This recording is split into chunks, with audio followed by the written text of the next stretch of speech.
या एक छोटा हाथी, एक तेज खरगोश और एक कुशल डॉक्टर मिलकर जंगल की आग को काबू पा सकते हैं? शानी और कालू के साथ डॉक्टर घसीटा राम की यह कहानी अभी शुरू होने वाली है। क्या आप तैयार हैं?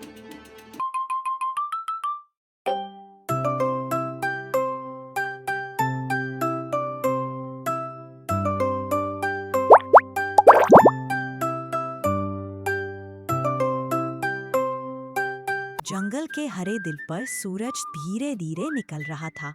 पंछियों की चहचहाहट हवा में खुल रही थी, तितलियां फूलों के बीच उड़ रही थीं और नदी सूरज की रोशनी में आईने की तरह चमक रही थी।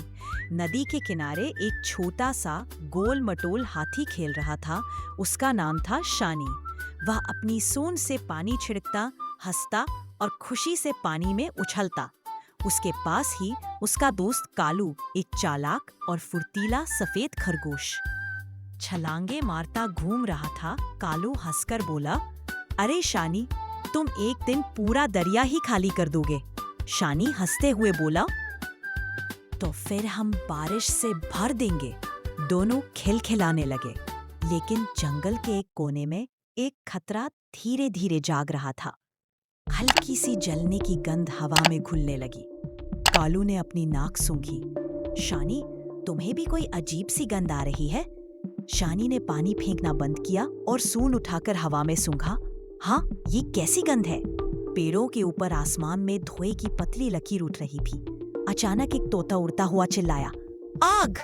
आग लग गई है उत्तरी जंगल में। शांत सुबह कुछ ही पलों में डर में बदल गई।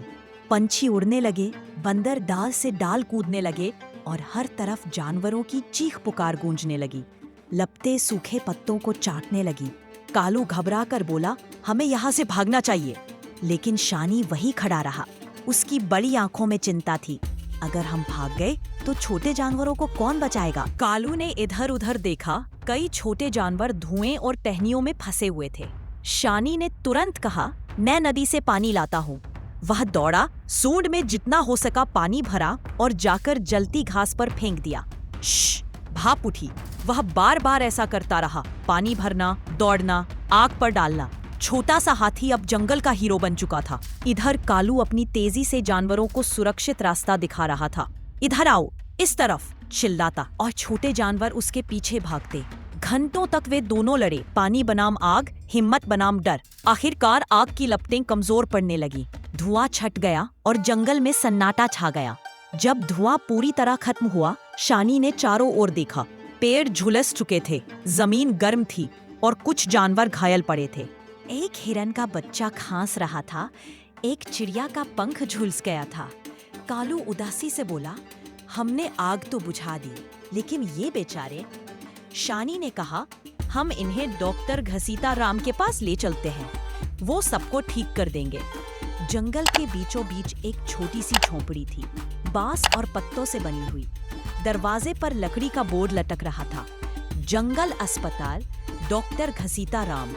अंदर एक बूढ़ा कछुआ डॉक्टर घसीटा राम धीरे धीरे अपने मरीजों के बीच चल रहा था। उसने नाक पर छोटी सी ऐनक पहनी थी और उसके पास जड़ी बूटियों की थैली थी। वह बड़बड़ाया, हाय रे, इतने सारे घायल जानवर और मेरी दवाइयां लगभग खत्म। तभी शानी और कालू पहुंचे, घायल जानवरों को पत्तों पर लादकर। डॉक्टर मुस्कुराया, आहा, बहादुर दोस्त आ गए। शानी ने पूछा, डॉक्टर साहब, क्या आप इन्हें ठीक कर सकते हैं? डॉक्टर घसीटा राम ने सांस ली, कर सकता हूँ, लेकिन दो खास जड़ी बूटियां चाहिए। एक है चांदी का पत्ता और दूसरी नीला फूल। उनके बिना दवा नहीं बनेगी। कालू ने कहा, हम ले आएंगे डॉक्टर साहब। शानी बोला, हाँ, सूरज ढलने से पहले लौट आएंगे। दोनों दोस्त अब एक नई यात्रा पर निकले, इस बार आग से नहीं, घावों से लड़ने के लिए। वे नदियां पार करते, गिरे पेड़ों पर चढ़ते और झाड़ियों में झाँपते रहे। कालू आगे आगे छलांगे लगाता, शानी पीछे भारी कदमों से चलता। उन्होंने पत्थरों के नीचे देखा, फूलों के पास और बहते पानी के किनारों पर।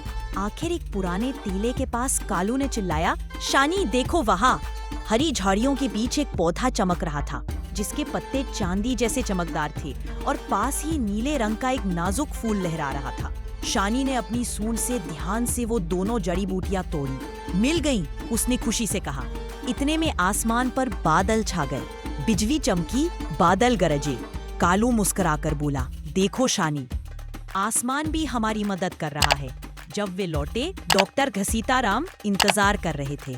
उन्होंने चांदी के पत्तों को पीसा, नीले फूल का रस मिलाया और एक खुशबूदार हरी मरहम बनाई।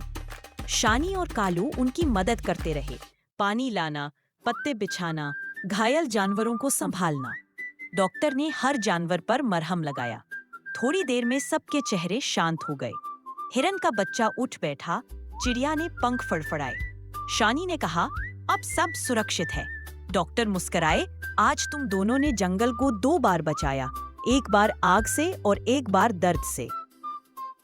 शाम हो चुकी थी। बारिश ने राख को धो दिया और जमीन से नई कोपले फूट पड़ी।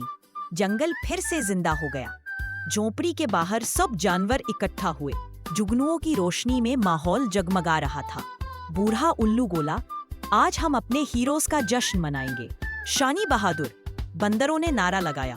कालू तेज तर्रार, पंछियों ने गाया। डॉक्टर घसीटाराम ज्ञानवान, सब ने मिलकर पुकारा। शानी शर्माकर बोला, हमने तो वही किया जो किसी को भी करना चाहिए था। डॉक्टर मुस्कुराए, और यही बात तुम्हें सच्चा बहादुर बनाती है। कालू उछलकर शानी के सिर पर चढ़ गया।